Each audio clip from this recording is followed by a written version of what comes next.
우리가 꼼꼼한 사람들, 예민한 사람들을 보면 야, 너 좀 강박적이야 장난삼아 그러죠. 강박증은 가장 문제가 되는 것은 일상생활을 하기 어려워진다. 강박증의 증상 중에 특이한 게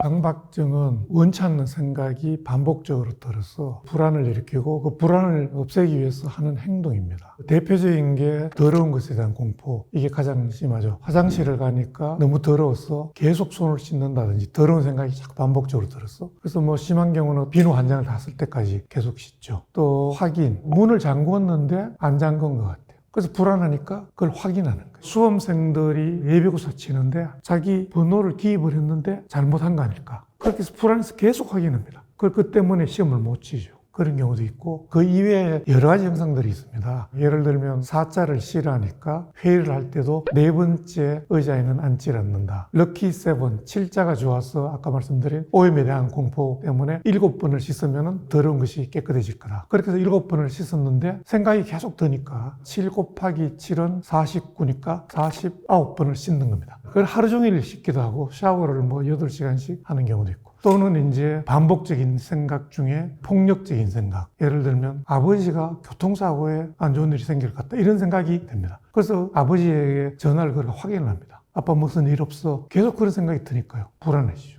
또 강박증 증상 중에 불안을 없애기 위해서 하는 행동인데 그 중에 특이한 게 물건을 못 버리는 게 있습니다. 물건을 버리면 뭔가 중요한 것이 딸려가서 버려지지 않을까. 이런 것 때문에 버리지를 못합니다. 또는 물건을 버리면 내가 버려지는 거 아닐까. 이런 불안. 그래서 찌끄레기, 종이, 신문, 심지어는 피자 먹고 남은 피자 찌끄레기 이런 것들이 막 방에 계속 쌓여 있습니다. 버리면은 불안하니까. 또 정렬을 안 하면 불안해서 견딜 수가 없는 분들이 또 있죠. 그래서 책을 놓을 때도 반듯하게 놔야 되고요. 항상 이게 정렬이 돼야 됩니다. 양쪽에 대칭이 돼야 되고. 그래서 옛날에 모나미 볼펜 보면은 모나미라는 영어로 이렇게 되어 있죠. 글자 양쪽이 서로 다릅니다. 그래서 이걸 맞추기 위해서 칼로 글자를 이렇게 없애죠. 그리고 이제 책 같은 것도 책이 구겨지면은 불안해서 못 견딥니다. 그래서 그 책을 다리미로 다립니다. 강박증을 가지고 있는 분들이 행동을 하면 불안해서 행동이 느린 경우가 있습니다. 그래서 아침에 일어나서 뭐 양치질하고 세수하고 머리 감고 거의 2시간, 3시간씩 보냅니다. 또 어떤 경우는 심해서 4시간, 5시간씩 꼼꼼하게 모든 걸 다 체크를 해서 출근을 못합니다. 그래서 이런 경우는 불안하기 때문에 행동을 함부로 하지를 못하고 일상생활을 하기 어렵죠. 강박증의 자가진단 척도가 있죠. 그 척도가 20개 항목으로 되어 있습니다. 10개 정도 강박사고, 10개 정도는 강박행동에 대한 겁니다. 그래서 거기에 체크를 하게 되겠고요. 거기에 봐서 점수를 매깁니다. 예를 들면 오염에 대한 공포 이런 거는 더러운 것에 대한 과도한 불안이 있습니까? Yes, no. 당신은 가스불을 껐는데 확인하는 경우가 몇 번 정도 있습니까? Yes, no. 뭐 이런 게 있고요. 그 다음에 이제 그런 반복적인 행동을 참을 수 있습니까? 참을 수 있다, 없다. 그건 이제 행동이나 생각은 있지만 억누를 수 있는 힘이 있는가? 그 다음에 그런 행동이나 생각 때문에 고통을 어느 정도 느끼는가? 뭐 이런 이제 항목들이 있죠. 그래서 점수에 따라서 한 15점 이하는 약한 경우, 15점에서 25점은 중간 정도, 25점 이상은 아주 심한 경우, 30점 이상은 입원해서 치료를 받아야 되는 경우, 뭐 이렇게 되어 있습니다. 그래서 자가진단은 20개 정도의 항목이 있기 때문에 체크를 해보면 본인이 강박증적인 성향이 있는가 이런 걸 확인할 수가 있습니다.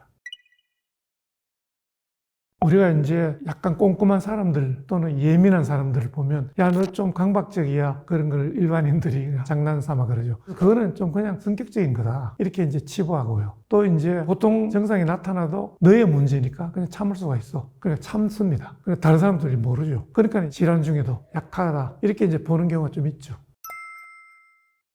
강박증이 심해진다고 다른 정신병으로 옮겨가는 건 아닙니다. 단지 강박 증상으로 일상생활이 어려워지는 경우가 가장 문제죠. 그래서 약할 경우는 밖에 나가서 좀 참을 수가 있습니다. 그러니까 다른 사람들이 알 수가 없죠. 그런데 심한 경우는 참을 수가 없기 때문에 생활이 되질 않죠. 그래서 가장 문제가 되는 것은 일상생활을 하기 어려워진다. 그게 가장 문제가 되죠. 결국 병원을 오는 경우는 본인이 생활이 어려워서 찾아오는 경우죠. 왜냐하면 약간 이런 증상이 있을 때는 보통 사람들은 아, 이게 뭐 성격적인 거 아니야? 혹은 이게 무슨 병인가? 이렇게 생각을 하지 않습니다. 그냥 그렇게 지내는 거죠. 지내다가 굉장히 심해져서 어쩔 수 없이 힘들어지는 경우에 병원에 오는 경우가 많습니다. 또 강박증은 아이들이 이렇게 그런 증상을 보일 때 부모님들이 그거 좀 참아. 그건 너 성격의 문제인데 그거 왜 그래? 이렇게 잘 이해를 못하는 경우가 있고요. 그래서 어떤 경우는 중고등학생들이 자기 혼자 병원에 오는 경우도 있습니다.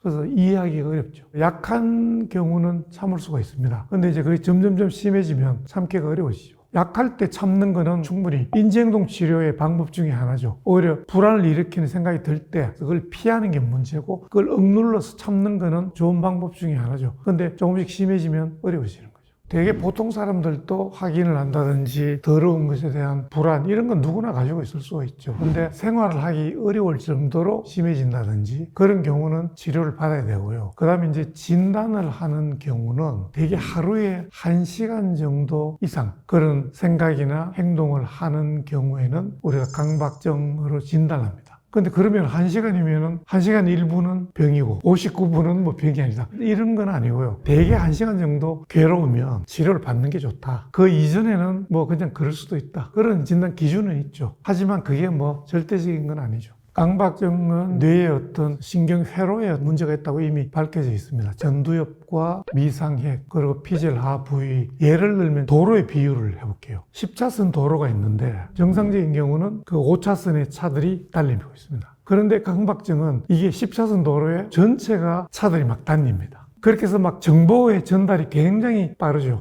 과도한 정보의 전달이 일어나는 경우이고요. 또 이제 자동차의 비유를 하면 자동차에 엑셀과 브레이크가 있습니다. 정보가 들어오면 정보와 관련되어 있는 경우는 브레이크를 걸어서 좀 천천히 가게 하고 새로운 정보가 들어오는 것을 엑셀을 밟아가지고 처리를 해야 되죠. 그런데 보통 사람들은 쭉 그렇게 하다가 정보가 들어오는 브레이크를 밟고 새로 들어오는 정보에 대해서 정보를 처리하고 이렇게 잘 됩니다. 근데 강박증 환자들은 새로운 정보가 들어오는데도 기존 정보에 브레이크를 밟지를 않고 새로 들어오는 정보를 처리를 안 하고 그냥 기존 정보에 처리하는 거에 계속 얽매여 있는 거죠. 그게 좀 문제가 되는 거죠. 그래서 그런 브레이크에 관련되어 있는 신경회로와 엑셀러레이터와 관련되어 있는 신경회로가 이게 밸런스가 깨져 있는 그게 문제가 되는 겁니다.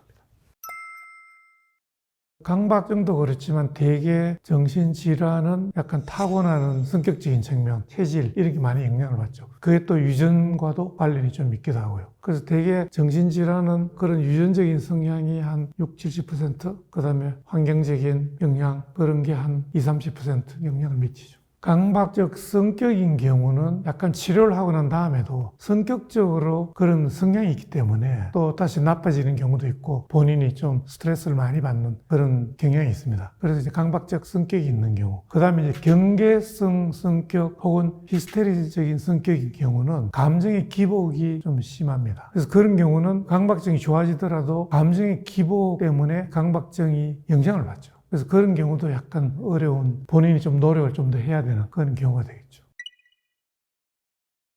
강박증은 이제 심해져서 병원에 오는 경우가 많고요. 약한 경우는 그냥 인지행동 치료만 받으면 좋아집니다. 인지행동 치료라는 것은 잘못된 인지적인 생각, 그 다음에 행동, 치료를 통해서 강박적인 생각, 강박적인 행동을 억누를 수 있는 힘을 키우는 거죠. 예를 들면 인지적인 건 이런 겁니다. 강박 증상은 본인도 이게 비합리적이다, 과도하다는 걸 알고 있습니다. 예를 들면 하루 종일 비누로 손을 씻는데 내가 이게 분명히 병균에 감염이 돼서 심한 병이 걸리지 않을 거라는 걸 알고 있습니다. 왜냐하면 본인도 어쩔 수 없이 자꾸 생각이 드는 거죠. 그걸 없애려고 하는 거지 본인이 뭐 정말로 균에 감염이 돼서 심한 병이 걸릴 거다 믿고 있는 건 아니죠. 만약 믿고 있다면 그게 정신병이 되거든요. 망상적인 생각이 되기 때문에. 그래서 본인도 과도하다는 걸 알고 있기 때문에 그걸 억누르는 힘이 좀 약한 겁니다. 그래서 그런 거를 인지적인 걸 좀 바꿔주죠. 또 이제 예를 들면 이런 겁니다. 밖에 나가면은 이거 천둥에 맞아서 벼락에 맞아서 죽지 않을까 이런 생각을 또 과도하게 하는 사람도 있습니다.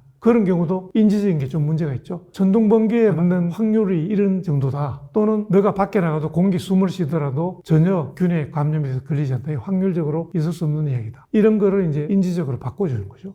행동치료는 너가 그런 행동을 하는 거는 과도하다. 그래서 그거를 막아주는 거죠. 예를 들면 불안이 계속되는데 행동은 불안을 없애기 위해서 하는 거죠. 더러운 것 같다. 그래서 계속 씻으면 그걸 참는 훈련을 합니다. 불안을 이기는. 그래서 가만히 있는 그런 훈련을 하죠. 이분들이 불안을 없애기 위해서 행동을 하는데 행동을 하면 그때는 금방 좋아집니다. 하지만 다시 불안해지죠. 이 강박증의 가장 문제가 그런 불안을 일으키는 생각이 반복적으로 드는 게 문제라고 이야기를 드렸죠. 불안이 문제가 아닙니다. 이 강박증을 가지고 있는 분들이 가장 조심해야 될 게 불안을 없애기 위해서 한다. 불안만 없어지면 좋아진다고 생각을 하는 겁니다. 전혀 그렇지 않습니다. 불안은 전혀 관계없는 거고요. 반복적으로 드는 생각이 문제입니다. 반복적으로 드는 생각이 없어져야지 되는 거기 때문에 이거를 어떻게 하면 참고 이런 생각이 없어지는 훈련을 해야 됩니다. 불안을 없애겠다 해서 이제 불안을 없애기 위해서 행동을 하는 불안이 더 심해지죠. 반복적으로. 그래서 불안을 참는 걸 훈련을 계속 하다 보면 불안이 20분, 30분 지나면 없어집니다. 그 훈련을 계속 하죠. 그렇게 하다 보면 반복적으로 드는 생각이 적어집니다. 그래서 이런 거를 훈련하는 거를 인지행동 치료에서 하게 되는 거죠. 약한 경우는 그렇게만 해도 좋아지고요. 심한 경우는 약물 치료를 해야 되고, 그리고 이제 인지행동 치료를 해야 되고, 그 이제 좋아지고 나면 스트레스 관리 이런 것도 하고 그렇게 됩니다. 그래서 말씀드린 불안을 좀 없애게 하기 위해서 꼼꼼하고 완벽하게 자꾸 뭔가를 하는 행동 이런 건 좋지 않습니다. 우리가 생활을 하면서 불안이 없을 수가 없습니다. 100% 불안이 없는 거는 현실에서 있을 수가 없는 겁니다. 그러니까 불안을 완전히 완벽하게 없애게 해야 되겠다. 이런 생각이 문제가 있는 거죠. 오히려 약간의 불안은 우리의 생활에 활력을 주는 거죠. 그래서 그런 불안을 가지고 지내는 훈련을 해야 되는 겁니다.